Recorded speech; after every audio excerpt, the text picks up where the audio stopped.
Ya, saya mulai ya. Baik, untuk pertemuan yang ke-10 mungkin ya, kita akan lanjut mengenai transistor BJT ya, seperti yang mungkin teman-teman lihat ada berbagai jenis transistor yang sebelumnya mungkin saya jelaskan.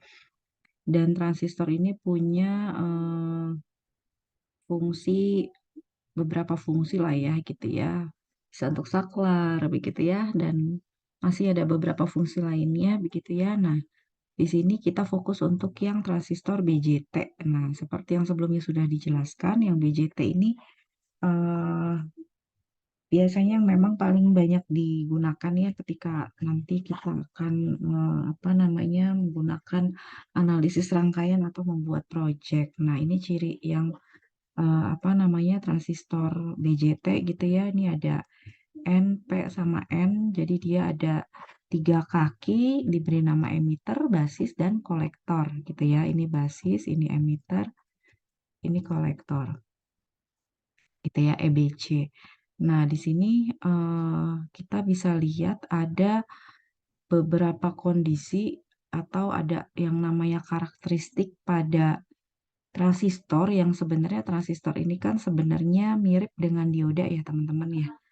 Kalau yang karakteristik dioda sebelumnya mungkin saya juga sempat jelaskan begitu ya. Kalau resistor itu kan dia linier ya, kurva tegangan terhadap arusnya gitu ya. Atau di sini arus, di sini tegangan. Tapi ketika dioda, nah dia sudah mulai bukan lagi, kalau tegangan terhadap arus pada resistor kan dia linier ya, lurus gitu ya. Nah, kalau untuk yang dioda ini dia biasanya bentuknya kalau ada satu daya negatif. Nah, ini dia seperti apa? Nah, ada yang namanya arus yang belum muncul, tegangan yang menyebabkan munculnya arus, gitu ya. Nah, tegangan ini disebut dengan potential barrier. Tergantung apa? Tergantung dari jenis material semikonduktornya. Biasanya kalau yang silikon ini di 0,7 volt ya, teman-teman ya. Nah, di 0,7 volt baru dia akan menghasilkan arus, dan arusnya mulai keluar banyak begitu ya. Mulai terlihat terbaca tinggi. Nah, di sini ada beberapa daerah kita sebut dengan satu yang namanya daerah aktif gitu ya. Jadi daerah aktif ini biasanya transistor ini berfungsi atau bisa kita manfaatkan sebagai penguat gitu ya. Dia kita bisa manfaatkan sebagai penguat. Penguat apa? Bisa sebagai penguat tegangan. Sekali lagi kenapa sih dibutuhkan penguat? Karena biasanya nanti ketika teman-teman belajar lebih lanjut begitu ya mengenai komponen yang di apa namanya yang penerapan lebih lanjut mengenai sensor. Nah, sensor-sensor yang sifatnya analog ini biasanya nanti dia memiliki arus yang terbaca cukup kecil gitu ya. Sehingga supaya bisa terbaca, supaya bisa apa namanya supaya bisa apa supaya sensor tersebut bisa berfungsi dan kita bisa lihat atau kita bisa amati outputnya. Nah, ini harus diberikan penguat gitu ya, penguat arus atau tegangan. Nah, di sini kita bisa lihat kondisi di mana yang sebelah kiri ada istilahnya bias maju. Nah, bias maju itu berarti ketika apa? Bagian negatif atau N gitu ya. N ini kan mewakili kutub negatif gitu ya. Jadi ini semikonduktor tipe N maksudnya. Jadi di mana memang seperti yang mungkin sebelumnya sudah saya jelaskan, ada 2 jenis ya semikonduktor, tipe P dan tipe N. Kalau tipe N berarti dia banyak elektronnya, muatan elektronnya terisi. Kalau yang P kebalikannya gitu ya. Nah, di sini ketika semikonduktor tipe N, nah ini dihubungkan dengan yang namanya kutub negatif gitu ya. Jadi N ketemu negatif atau P ketemu positif. Nah, ini kita sebut dengan bias maju. Tapi sebaliknya kalau misalkan yang tipe N ketemu positif gitu ya, atau tipe P kemudian ketemu negatif, nah maka kita sebutnya dengan bias mundur gitu ya. Nah, jadi di sini ketika apa namanya transistor ini bekerja di daerah aktif gitu ya. Nah, kalau daerah aktif berarti di sini arusnya muncul ya teman-teman ya. Maka di sini tegangan yang ada di kolektor di sini ya teman-teman ya. Kolektor. Jadi ini kalau misalkan eh, kita gambarkan tiga gitu ya, tiga kaki ini kan kalau di realnya kan begini ya teman-teman ya bentuknya ya. Nggak seperti ini gitu ya. Nah, pada saat daerah aktif ini biasanya memang tegangan pada kolektor lebih besar dari tegangan basis, lebih besar dari tegangan emitter. Jadi VC atau tegangan kolektor ini paling besar. Nah, gimana cara menghitung arusnya? Nah, kemarin mungkin sudah saya bahas juga sedikit ya. Nah, ini ada apa namanya konstanta begitu ya. Jadi hubungan antara IC dengan IB ini setara gitu ya. Supaya ada atau supaya kesetaraan ini berubah jadi sama dengan harus ada yang namanya konstan. Nah, kenapa IC sama IB-nya sama? Kemarin sudah sempat pertemuan terakhir itu bukan kemarin ya. Sempat saya bahas begitu ya, teman-teman ya. Nanti diingat kembali. Nah, setelah ini selesai, jadi teman-teman bisa hitung. Nah, ini adalah daerah aktif ya. Nah, yang kedua, ini kita lihat kondisinya ketika cut off. Nah, jadi ada tiga karakteristik pada transistor atau dioda begitu ya. Ada daerah aktif, daerah cut off, sama daerah saturasi ya.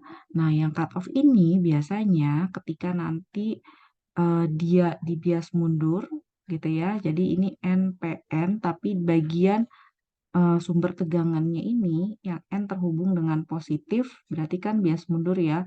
Kemudian yang N terhubung juga dengan yang positif. Jadi ini sama-sama bias mundur. Nah, apa yang terjadi? Nah, dia akan terjadi apa?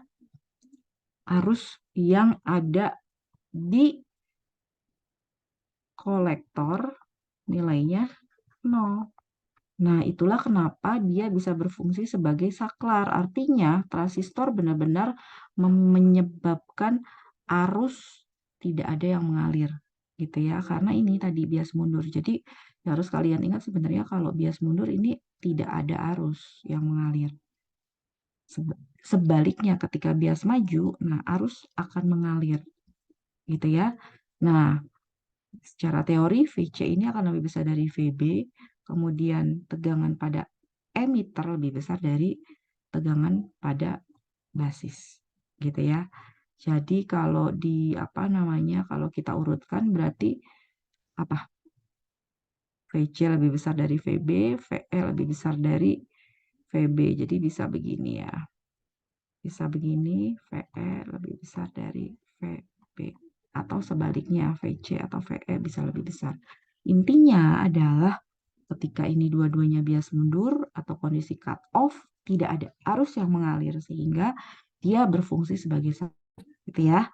Nah, sementara untuk yang daerah saturasi, ini sebenarnya saturasi itu artinya adalah arusnya sudah sangat besar mengalir sampai satu titik atau satu kondisi dia sudah tidak ada lagi perubahan arus gitu ya. Nah, terjadi ketika apa? Dua-duanya di bagian emitter dan bagian kolektor dua-duanya dilakukan atau diberikan bias maju atau forward bias.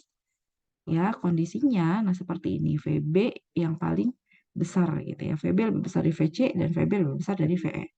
Nah, dia terjadi karena dua-duanya bias maju, maka dia disebut dengan fully on banget gitu ya.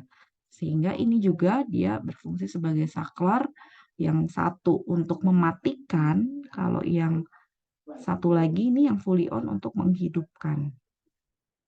Dan arus dari kolektor ini sama dengan arus saturasi. Arus saturasi itu tadi yang saya sampaikan ya. Arus ketika dia naik terus sampai satu titik dia sudah tidak bisa lagi berubah. Itu adalah arus saturasi gitu ya teman-teman ya. Nah, kemudian ada yang namanya konfigurasi transistor pada transistor bipolar. Jadi ini ada yang namanya common base, common emitter, gitu ya. Jadi kita sebutnya biasanya ini CB, CE, CC, gitu ya. Biasanya ini yang kita pernah gunakan ya, atau kita sering gunakan. Nah, untuk yang CB ini eh, ada gain berupa tegangan, tapi tidak ada gain arus. Gain itu kayak apa namanya, gaya begitu ya, dan sejenisnya. Nah, kalau yang emitter dua-duanya ada, makanya ini sering digunakan, banyak digunakan untuk beberapa rangkaian elektronik begitu ya. Nah, kalau yang CC ada sebaliknya dari yang common base. Jadi dia ada gain arus tapi tidak ada gain tegangan gitu ya teman-teman ya. Nah, di sini kita bisa lihat kalau bingung seperti apa sih. Nah, ini kita lihat untuk yang common base. Nah, biasanya dia memiliki karakteristik penguat tegangannya dia nilainya cukup besar. Jadi penguat itu biasanya kita tulis dengan simbol AV. Gimana Bu cara menghitung penguat tegangan? Tinggal kita cek berapa sih tegangan outputnya, berapa tegangan inputnya.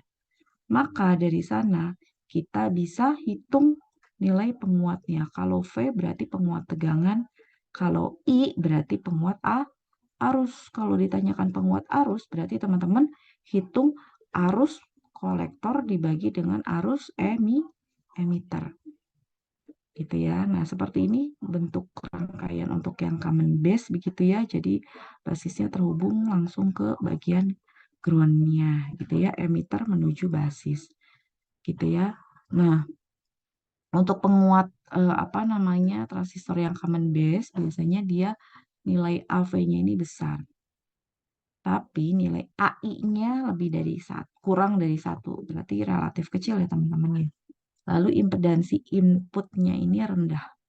Impedansi itu yang mana sih? Nah, impedansi itu kan kayak identik dengan yang namanya besaran resistansi gitu ya.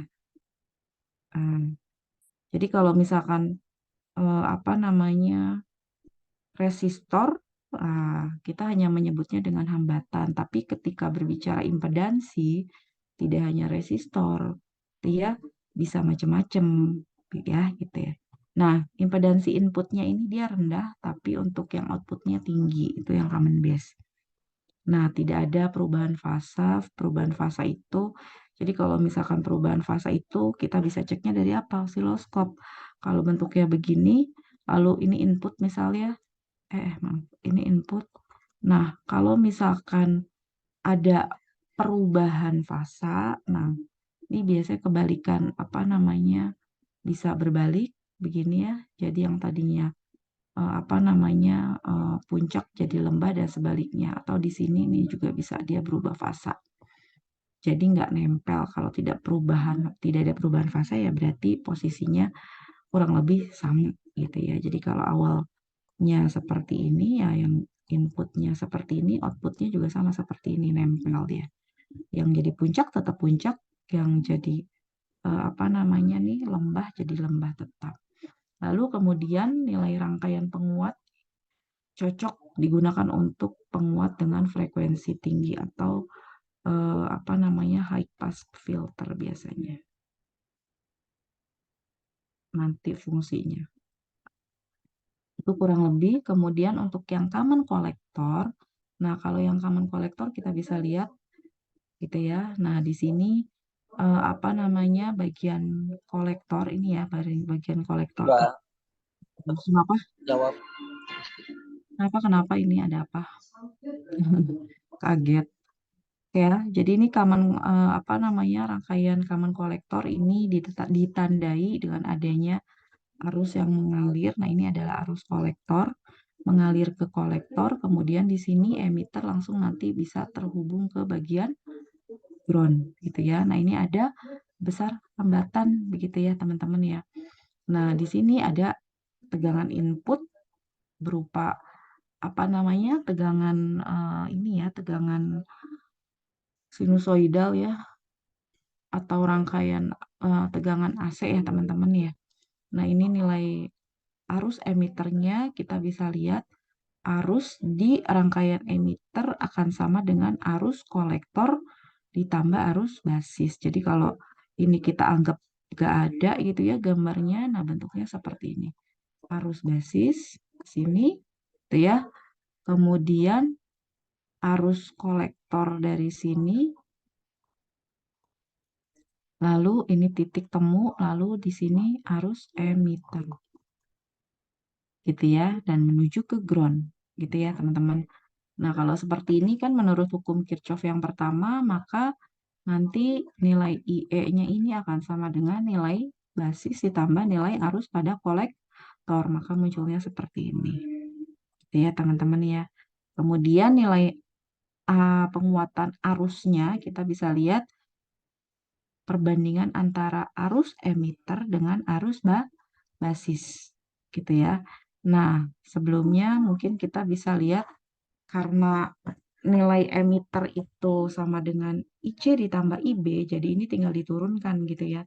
Jadi arus penguatan pada arusnya ini IE dibagi IB. Nah, IE-nya sendiri itu kan IC ditambah IB dibagi IB. Nah, kita keluarkan ya. Kita bisa bagi gitu ya. IB dibagi IB jadi 1 ditambah IC. Ini coret-coret IC per IB. Nah, ini adalah nilai penguatan dari si arusnya. Gitu ya. Kemudian ada besaran alfa lalu beta. Kalau alfa ini perbandingan antara arus kolektor dengan emitter. Kalau yang beta ini perbandingan antara arus kolektor dengan arus basis. Ya, nah karakteristiknya seperti apa sih yang common kolektor? Biasanya ditandai dengan penguatan arus yang besar dan tegangannya justru yang relatif kecil. Impedansi inputnya yang cukup tinggi, output rendah, gitu ya. Lalu penguatan dayanya relatif kecil dan tidak ada perubahan fase pada output. Jadi kalau kita hitung atau kita ukur menggunakan osiloskop di input dan output itu fasenya sama. Jadi ya bentuknya akan begini. Nah, nempel aja dia. Nah, itu ya teman-teman ya. Nah, ini yang satu lagi untuk yang common emitter ya. Jadi kalau yang common emitter kita bisa lihat gitu ya. Apa namanya beberapa karakteristiknya. Ini kan mirip ya antara yang common kolektor dengan common emitter. Bedanya apa? Nah, di sini kita lihat penguatan arusnya ini. Kalau yang di common kolektor itu penguatan arus besar. Nah, kalau di bagian common emitter dia sedang gitu ya. Yang besar apanya? Penguatan dayanya. Jadi kalau misalkan teman-teman membutuhkan penguatan daya gitu ya. Daya itu kan sebenarnya adalah ini ya, apa namanya? eh apa namanya perkalian antara tegangan dengan arus listrik begitu ya, dan itu diukurnya per satuan waktu gitu ya. Jadi kalau misalkan teman-teman mau kayak misalkan di apa namanya eh, di bagian listrik tuh kita punya kWh meter, nah itu kan kilowatt hour gitu ya. Nah itu adalah daya. Berapa sih dayanya? Kita bisa ukur dalam satuan watt gitu ya, tegangan kalikan dengan arus. Nah, di sini kita lihat bahwa nilai yang besar itu adalah penguatan dayanya untuk si rangkaian common emitter. Impedansi input rendah, output tinggi gitu ya. Lalu ada perubahan fase. Ah, inverting itu kan berarti terbalik begitu ya. Jadi nanti tegangan input dan outputnya ini nggak sama. Ininya apa? Luaran di osiloskopnya ini kebalikannya. Nah, disebut dengan inverting. Itu ya teman-teman. Kira-kira. Nah, ini perbandingannya nanti teman-teman bisa cek. Ini ada perubahan fasa gitu ya, common emitter sebesar 180 derajat. Nah, ini nanti mungkin di ujian akan ada beberapa karakteristik begitu ya yang harus teman-teman pahami. Untuk ketiga, karakteristik rangkaian transistor.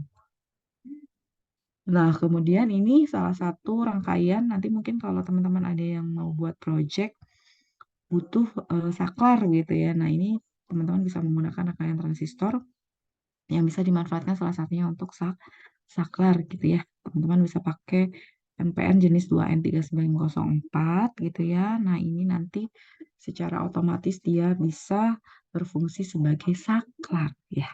Oke. Kemudian ini juga sama gitu ya.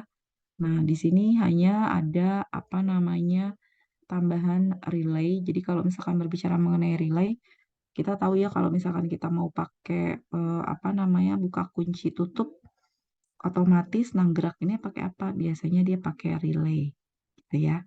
Ada apa normally NO itu normally open istilahnya, NC itu normally close. Jadi dia akan berpindah begitu ya on off-nya gitu ya. Kapan apa namanya arus mengalir, nah kapan arus mati secara otomatis. Nah, ini kita butuh yang namanya transistor untuk kemudian nanti secara otomatis si relay ini bisa dimanfaatkan untuk menghubungkan dan memutuskan arus yang nanti teman-teman bisa manfaatkan untuk bisa buka tutup kunci otomatis ya.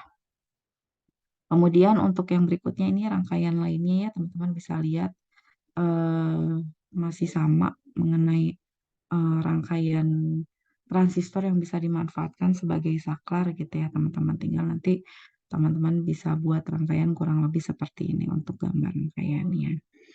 Oke, nah sampai sini ada yang mau ditanyakan dulu? Kalau tidak ada, lanjut ke materi yang ke-11. Mungkin kurang lebih kita sampai jam 1 jam ke depan aja lah ya. 9.15 aja deh ya. Khawatir terlalu malam. Nah, ini yang berikutnya ya teman-teman ya. Ini udah benar ya? Oke ya. Nah, ini kita lanjut ke bagian analisis sinyal kecil transistor BJT. Nah, kita bisa lihat di sini kemarin kita sempat bahas ya namanya kapasitor kopling pada saat praktikum.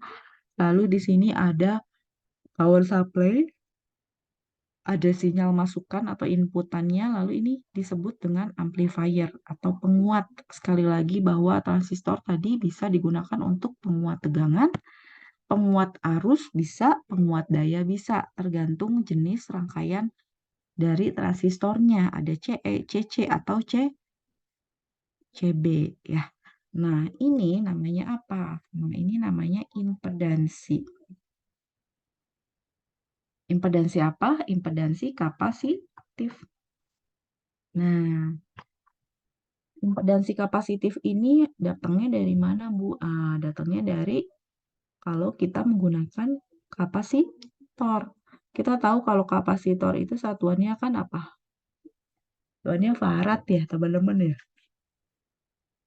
Nah, ketika kita ingin mengkonversi satuan dari kapasitor yang tadinya farad menjadi ohm, nah kita bisa menghitung nilai impedansi atau reaktansi, bukan impedansi ya, mohon maaf, reaktansi kapasitif. Jadi satuannya adalah ohm. Nah, persamaannya itu adalah 1/omega kali C. C ini adalah nilai kapasitansinya. Omega ini adalah 2pi kali F. Ya, teman-teman ya.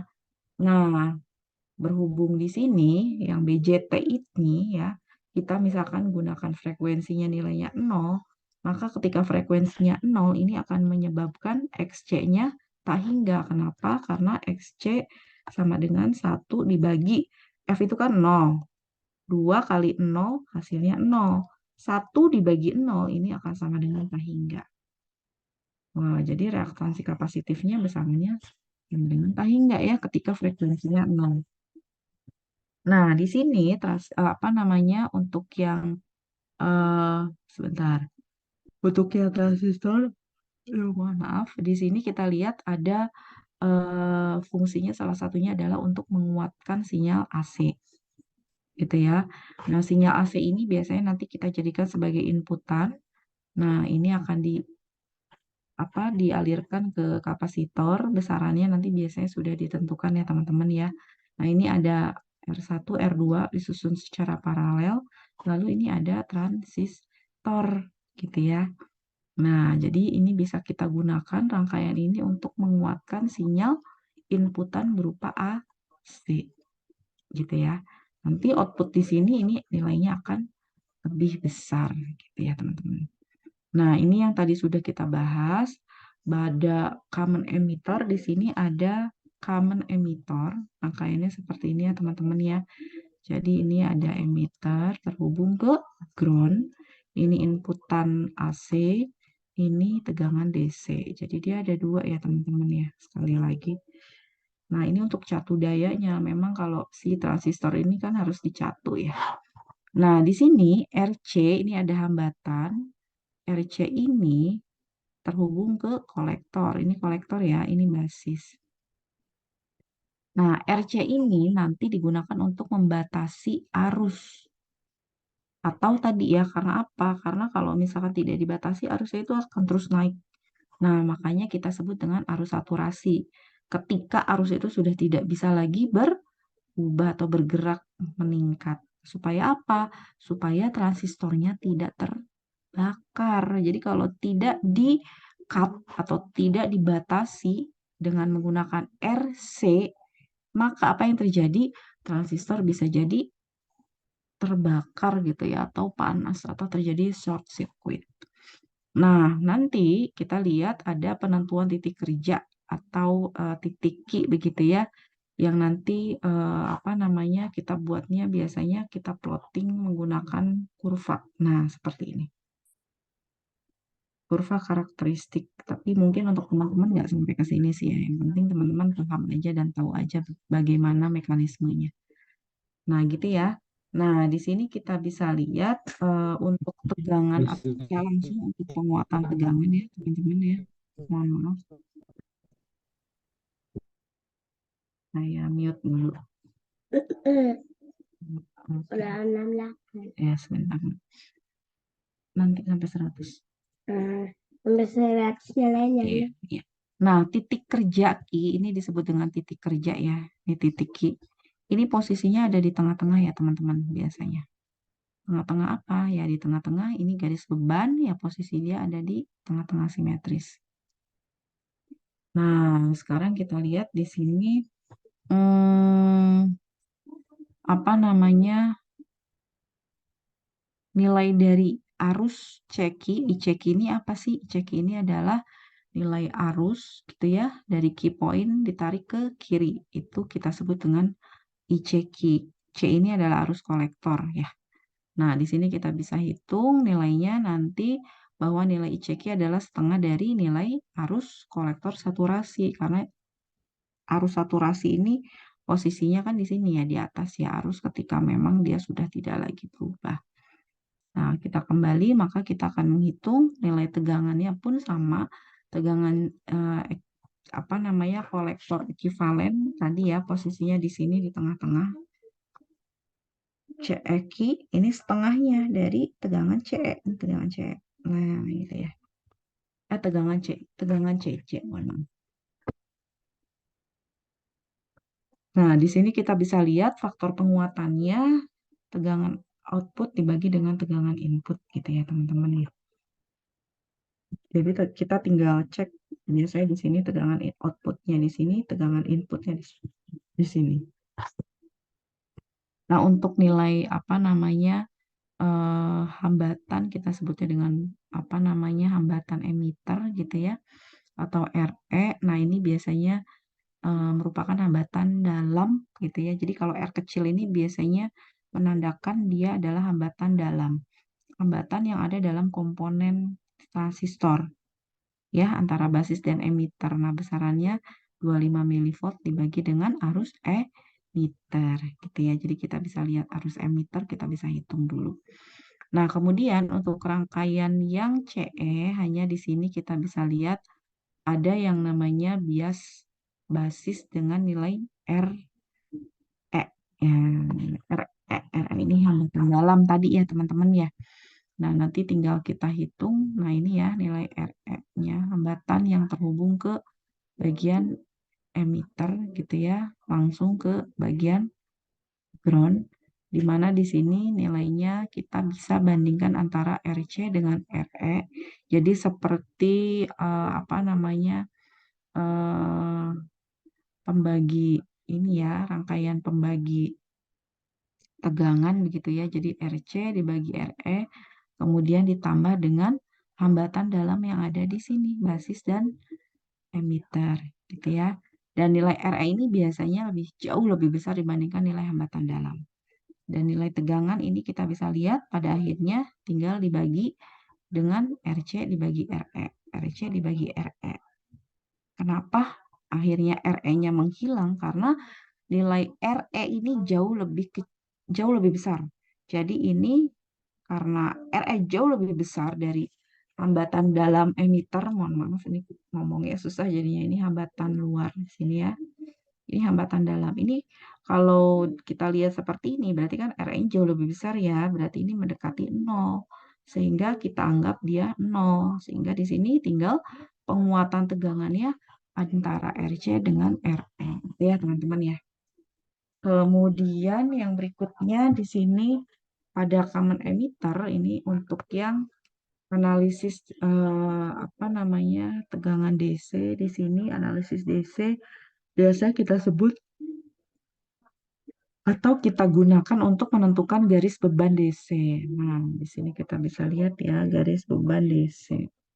Kita cek dulu. Nah, jadi untuk garis beban DC ini intinya nanti kita bisa lihat atau kita bisa tentukan dengan melakukan open circuit gitu ya. Jadi rangkaiannya dibuka aja gitu ya, dilepas yang tadinya rangkaiannya cukup kompleks seperti ini gitu ya, cukup kompleks sehingga di sini hanya kita lihat tinggal bagian R1, R2 gitu ya, RC dan RE. Sisanya ini di open atau dilepas. Langsung terhubung ke bagian tegangan DC. Nah, ini untuk kita bisa menghitung atau bisa menganalisis tegangan DC yang ada di rangkaian. Nah, dari sini kita bisa lihat ya bahwa nilai tegangan di VB pada basis gitu ya. Ini akan sama dengan tegangan pada R2. Nah, ini yang basis di sini ya, teman-teman ya. Nah, VR2 ini kita bisa hitung dengan cara apa? Dengan rangkaian pembagi tegangan gitu ya. Jadi VB atau tegangan basis akan sama dengan R2 dibagi R1 ditambah R2 dikalikan dengan VCC. Nah, pembagi tegangan gitu ya teman-teman ya. Ini kan paralel ya. Paralel itu kan pembagi tegangan. Oh, pembagi arus maksudnya. Kemudian di sini kita bisa lihat tegangan yang ada di emitter. Kalau ini kan di basis, yang ini di emitter. Tegangan di emitter kita bisa hitung dari nilai tegangan basis dikurangi dengan tegangan antara basis dan emitter. VBE ini kita bisa hitung nilainya atau kita bisa tentukan biasanya di nilai 0,6. Gitu ya teman-teman ya. Sehingga nanti kita bisa menghitung nilai arus pada emitter, tinggal pembagian antara tegangan di emitter FE, maaf, dibagi dengan RE. Gitu ya. Nah, kemudian ini tegangan yang ini nih, CEQ, ini tinggal dikurangi antara VCC. Kalau tadi kan ini separuhnya ya, tapi ternyata belum tentu juga. Caranya gimana? Tinggal kurangi antara VCC dengan yang nilai ini.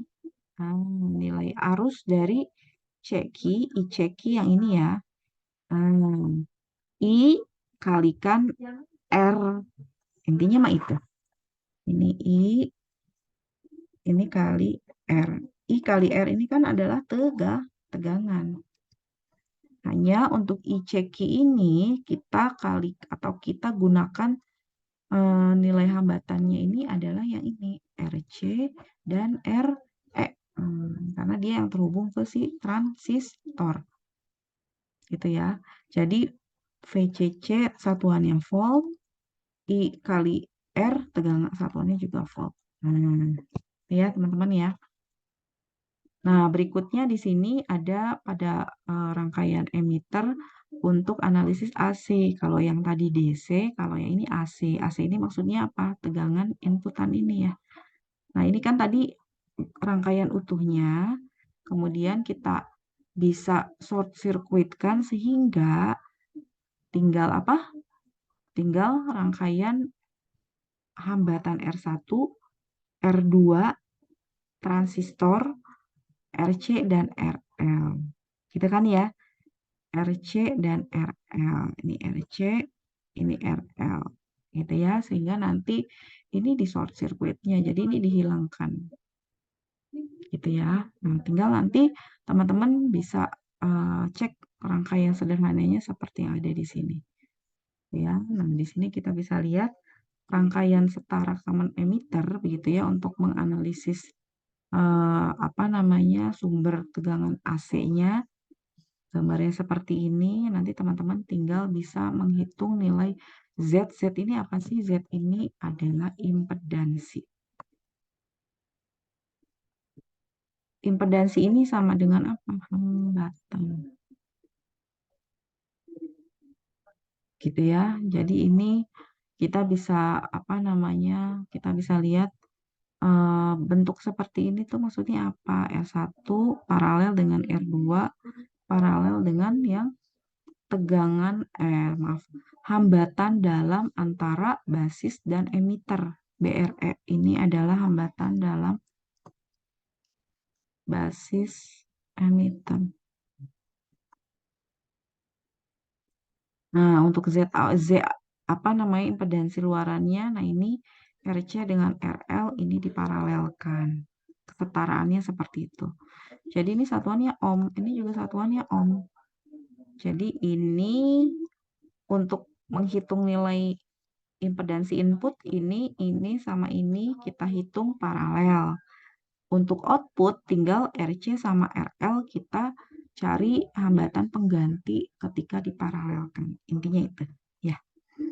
Nah, cuma memang di sini tidak ada latihannya. Nanti teman-teman bisa coba cek-cek cari ya. Nanti saya berikan latihan mungkin di akhir. Nah, penguat dari tegangan teman-teman tinggal hitung berapa sih tegangan outnya, tegangan inputnya berapa, gitu ya. Kalau sudah bisa, nanti teman-teman bisa dapatkan. Nah, ini kalau misalkan ternyata teman-teman taunya arus kolektor, berarti tinggal dikalikan dengan Z out. Ini akan menjadi penguat tegangan. Jangan lupa dibagi antara IB dengan si nilai hambatan dalam dari basis emitter. Gitu ya. Nah, ini nanti tinggal di IC dibagi dengan apa namanya? Ini bisa disederhanakan, tinggal didapatkan Z out dikalikan dengan R. Kalau beta itu kan tadi sudah ada ya di sebelumnya ya. Nilai beta ini bukan B, ini beta. Kalikan hambatan dalam basis emitter. Nah, nanti tinggal disederhanakan. Kita tahu beta sebelumnya kan kita sudah hitung ya teman-teman ya. Perbandingan antara apa dengan apa? Beta itu. Sebentar. Ya. IC dengan IB itu sama dengan beta. Teman-teman bisa cek IC dengan IB sama dengan beta.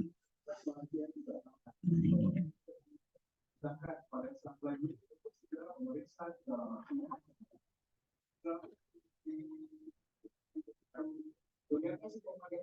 Gini. Jadi nanti kita bisa input atau kita bisa substitusi ke sini ya teman-teman ya. Jadi AV sama dengan IC Z out gitu ya. Dibagi IB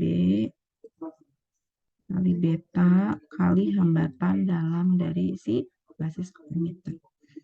Nah, betanya ini nilai IC sama IB. Nah, tinggal disubstitusi. Ini coret sama ini, IC coret sama ini. Tinggal yang mana? Tinggal yang ini aja. Malah dapat tegangan, penguat tegangan ini perbandingan antara Z out dibagi dengan hambatan gitu ya. Kita tahu Z out-nya itu dapat dari mana? Nah, ini RC sama RL diparalelkan. Paralel tahu ya, persamaan hambatan paralel Z sama dengan 1 RC tambah 1 RL. Nah, nanti dapatkan Z-nya. Gitu ya. Oke.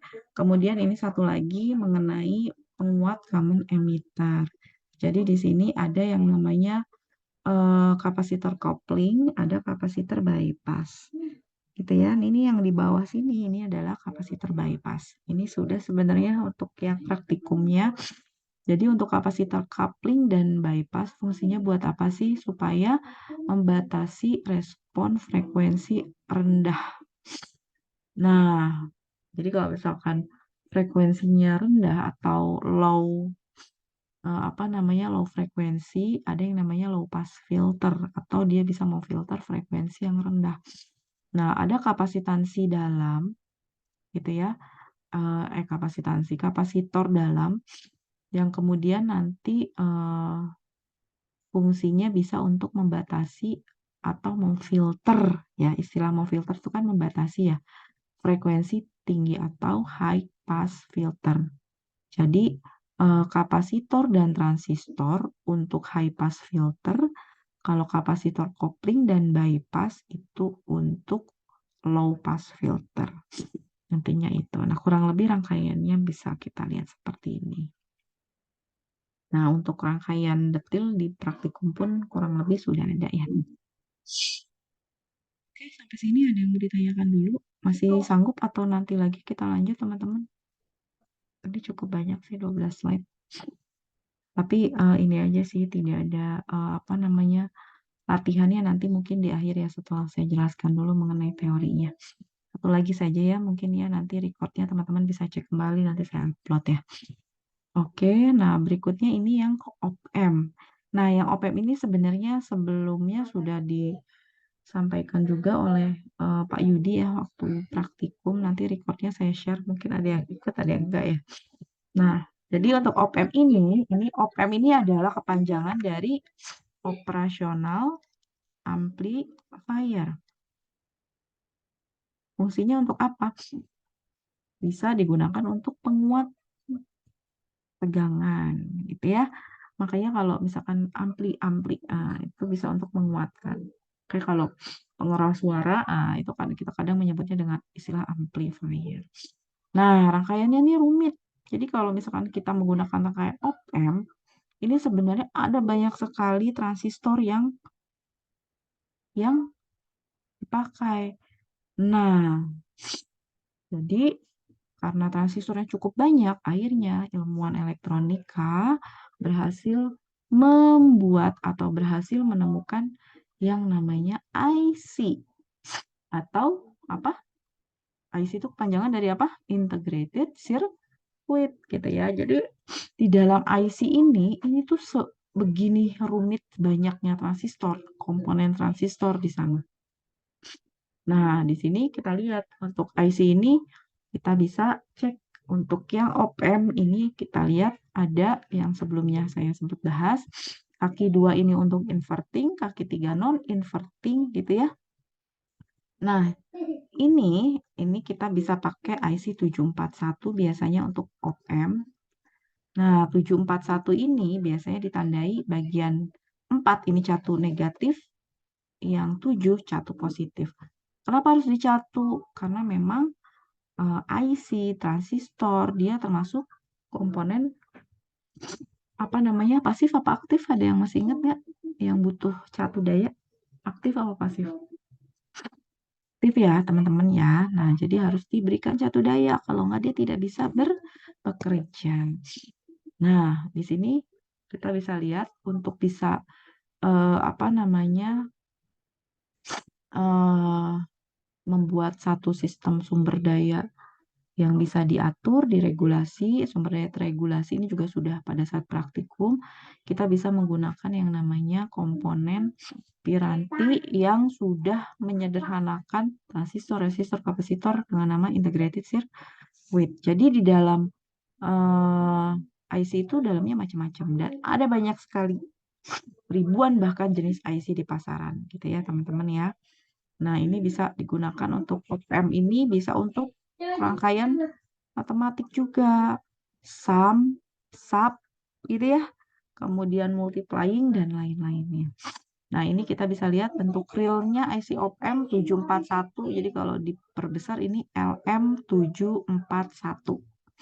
Nah, gambarnya seperti ini kalau rangkaiannya gitu ya. Kalau inverting ini biasanya ditandai dengan negatif, non-inverting ini positif gitu ya. Nah, Jadi kalau inverting berarti inputannya terhubung ke bagian kaki 2. Kalau non-inverting berarti inputannya terhubung ke kaki 3. Intinya itu aja. Nah, di sini kita bisa lihat ya, teman-teman ya, gambar rangkaiannya. Nah, untuk karakteristik op-amp, di sini teman-teman bisa lihat bahwa nilai impedansi masukannya ini bisa sangat besar sekali. Sedangkan impedansi keluaran sangat kecil.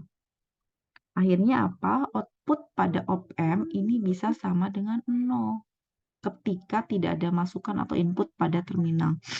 Nah, untuk output op-amp ini biasanya nanti bisa ditentukan oleh sifat rangkaiannya, gitu ya. Lalu komponen-komponennya, lalu ada istilahnya feedback. Jadi feedback ini satu cara ya supaya nanti keluaran op-amp ini bisa diberikan dari inputan sebelumnya, gitu ya. Itu feedback. Nah, ada arus input idealnya ini biasanya 0, gitu ya, atau bisa juga setara dengan 1 miliampere. Tidak ideal itu artinya apa sih? Jadi ketika apa namanya teman-teman berbicara ranah ideal itu kan secara teori, tapi secara praktek itu tidak mungkin nilai benar-benar 0, pasti ada nilainya. Hanya satuannya kalau nggak miliampere yaitu mikroampere dan ini karena sangat kecil maka dianggaplah 0. Nah, ini ya untuk karakteristik op-amp teman-teman, ini adalah teori, secara teori. Nah, ketika sudah diimplementasikan ke komponen elektronik, ternyata ada loh nilainya, gitu. Kalau ini kan sangat, ini masuk tak terhingga, berarti kan sangat besar sekali gitu ya. Ternyata ada satuannya, 10 pangkat 5 atau mega. Ya, kemudian yang lain-lainnya, nah ini nanti teman-teman bisa cek kembali karakteristiknya ya, antara satu IC dengan IC lainnya pada op-amp. Nah, ini rangkaian, ini kita sebut dengan gain open loop op-amp, yaitu nilai idealnya ini kisarannya sampai dengan tak hingga gitu ya teman-teman ya. Tapi sebenarnya ada kisaran 10 pangkat 4 sampai 10 pangkat 5. Gitu. Kemudian untuk yang berikutnya, cara kerja op-amp seperti apa? Nah, ini kita bisa lihat. Ini ketika, apa namanya, kemarin sudah dijelaskan sedikit begitu ya. Nah, di sini kita bisa lihat, ini inputan kan ya teman-teman ya, ini ground. Nah, ini satu daya positif negatifnya. Nah, ini arus yang di sini, ini sama dengan 0, gitu ya. Ini hambatan dalam, ini juga sama dengan 0. Nah, ini penguatannya bisa sampai dengan tak hingga. Nah, nilai hambatan ada di dalam, di sini, ini akan sama dengan 0. Nah, sehingga nanti kita bisa dapatkan nilai tegangan outputnya ini kita bisa kalikan antara nilai apa namanya, nilai penguatnya, misalkan tadi nilai penguatannya 2 dikalikan dengan pengurangan di 2 kali 10 pangkat 5 ya, mohon maaf, pengurangan antara V2 dengan V1. V2 ini di sini, V1 di sini. Gitu ya. Nah, nilai V2 nih biasanya ada skalanya, misalkan mikroampere, nilai V1-nya ini nilainya 0, karena arusnya juga 0. Sehingga kita bisa dapatkan nilai pada outputnya ini adalah sebesar tegangan outputnya 0, sebesar 2 volt. Dan sebaliknya ya, ini nilainya negatif. Karena apa? Karena ini terhubung ke negatif. Kalau ini kan terhubung ke positif, ini biasa non-inverting, ini yang kebalikannya, inverting. Nah, untuk yang berikutnya, kita bisa lihat ini ya, op-amp. Nah, bentuknya seperti ini ya, teman-teman ya. Mirip dengan dioda ya. Nah, tegangan keluaran ini sebenarnya secara ideal tidak pernah melampaui dari tegangan VCC. VCC itu adalah tegangan yang diberikan ya, catu daya. Oke, nah ini untuk yang virtual short dari virtual ground. Intinya ini kita bisa dapatkan kaki inverting ini biasanya seolah-olah terhubung ke bagian ground virtual. Sebentar ya. Nah, ini ya, ground virtual. Oke. Nah, di sini kita bisa lihat untuk rangkaian inverting atau pembalik. Jadi kalau rangkaian pembalik cirinya inputan ini nih ya, tegangan inputan akan terhubung ke kaki negatif. Gitu ya. Nah, sebaliknya kalau positif langsung terhubung ke ground. Nah, ini ketika disederhanakan, kita bisa lihat tegangan input di sini, hambatan input di sini, maka akan ada arus yang mengalir ke sini. Lalu di sini kan 0 ya, maka nanti di sini kita bisa lihat I1 sama dengan I2. Ini adalah output ya teman-teman ya. Nah, nanti I1 ini kan sama dengan kita tahu nilainya 0, sehingga nanti I1 arus yang di sini nih, ini nilainya 0, sehingga nilai arus pada I1 akan sama dengan arus pada I2. Gitu kan ya. Nah, I1 sama dengan I2. Nah, kita tahu bahwa untuk nilai I2, kita bisa lihat, kita bisa dapatkan dari mana beda tegangan antara tegangan input dengan output dibagi dengan RF, pembagi tegangan ya. Nah, sebaliknya untuk yang I1, kita bisa dapatkan dari tegangan input dikurangi, mohon maaf, mati ya. Dikurangi dengan apa namanya, VI, ini VI ya teman-teman ya, dibagi dengan R input. R input ini yang mana ya, ini ya. Sehingga nanti kita dapatkan penguatnya ini tegangan output dibagi tegangan input yang akan setara dengan min dari RF dibagi dengan R in. Ya, hasil dari turunan ini ya teman-teman ya tentunya. Dan kebalikannya untuk yang non-inverting. Kita dapatkan nilai tegangannya 1 ditambah RF dibagi R in. Ini teman-teman harus tahu minimal untuk persamaan penguat tegangannya ya pada inverting dan non-inverting biasanya ada di ujian. Oke ya. Jadi nanti teman-teman bisa sambil cari-cari contoh soalnya seperti apa. Nah, ini namanya apa namanya summing amplifier. Jadi inputannya ada 3, bisa lebih. Tinggal di V1 bagi R1, V2 bagi R2 dan seterusnya. Nah, dan seterusnya ini nilai tegangan apa namanya ini voltage follower istilahnya, ini tinggal di tegangan output dibagi tegangan input nilainya sama dengan 1. Oke, jadi seperti itu kurang lebih. Sampai sini ada yang mau ditanyakan teman-teman? Silahkan. Udah lumayan ya, 1 jam. Mungkin itu yang bisa saya sampaikan teman-teman. Nanti recordnya saya taruh di ini ya,